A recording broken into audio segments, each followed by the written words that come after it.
ഗസയിൽ ഇസ്രയേൽ ആക്രമണത്തിൽ കൊല്ലപ്പെട്ടവരുടെ സംഖ്യ 27,000 കടന്നുവെന്ന വാർത്ത വരുന്നുണ്ട്. യമനിലെ ലോഞ്ച് പാഡിൽ 10 ഇറാനിയൻ ഡ്രോണുകൾ അമേരിക്കൻ മിസൈലുകൾ തകർത്തു. അമേരിക്കൻ കപ്പലിനെ ആക്രമിച്ചുവെന്ന് ഹൂതികളുടെ അവകാശവാദം. ഈ വാദം അമേരിക്ക തള്ളിക്കളഞ്ഞു. വിശദാംശങ്ങളുമായി പി ജെയിംസ് തത്സമയം ചേരുന്നു. P James, good morning. Good morning S K. Hi. മാനന്തവാടിയിൽ ഇപ്പോൾ ഒരു കാട്ടാന ഇറങ്ങിയിട്ടുണ്ട് പി ജെയിംസ്. അപ്പൊ നമുക്ക് അതിന്റെ വാർത്തകളും ഉണ്ട്. അപ്പൊ നമുക്ക് വലിയ പ്രശ്നം കാണിക്കുമ്പോൾ നമുക്ക് അങ്ങോട്ട് പോകാം വിദേശ വാർത്തയിലേക്ക്. എസ് കെ, ഈ ഗസയിലെ കാര്യങ്ങൾ വളരെ സങ്കടകരമാണ്.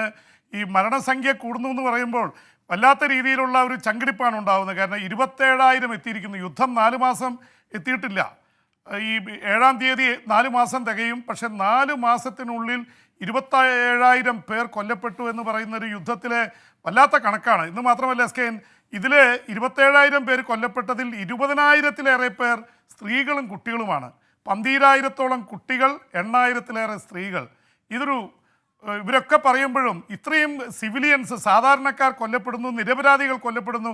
ഒരുപക്ഷേ ഇസ്രായേൽ ഹമാസ് യുദ്ധത്തിൻ്റെ ഏറ്റവും വലിയ ഒരു ദുരന്ത ഫലം എന്ന് പറയുന്നത് 20,000-ലേറെ സ്ത്രീകളും കുട്ടികളും കൊല്ലപ്പെട്ടു എന്നുള്ളത് തന്നെയാണ്. കണ്ണീര് കൊണ്ട് നിറഞ്ഞിരിക്കുകയാണ് ഗസ.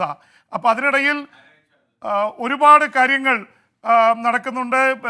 ഇറാനും സിറിയയും ഇറാഖിലും ഒക്കെ ഇതിൻ്റെ അനുരണനങ്ങൾ സംഭവിക്കുന്നു എസ് കെ.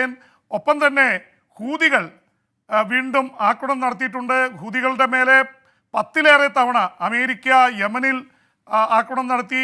ഇപ്പോൾ ഈ മണിക്കൂറുകളിൽ നടന്ന അമേരിക്കയുടെ ആക്രമണത്തിൽ 10 ഇറാനിയൻ ഡ്രോണുകൾ, ഹൂതികൾ യമനിൽ നിന്ന് കപ്പലുകൾക്ക് നേരെ തൊടുക്കാൻ വെച്ചിരുന്ന 10 ഡ്രോണുകൾ നശിപ്പിച്ചു അമേരിക്ക. തൊട്ടു പിന്നാലെ ഒരു കപ്പലിന് നേരെ ഹൂതികൾ ആക്രമണം നടത്തിയത് അമേരിക്കയുടെ KOI വിഭാഗത്തിൽപ്പെട്ട കപ്പലാണ് എന്നാണ് ഹൂതികൾ പറഞ്ഞത്.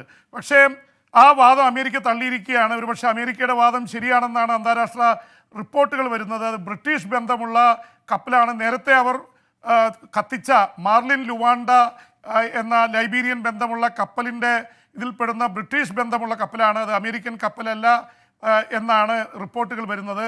എന്തായാലും ഹൂതികളുടെ സ്ട്രൈക്കിംഗ് സ്പിരിറ്റ് അല്ലെങ്കിൽ അവരുടെ ശക്തി കുറഞ്ഞിട്ടില്ല.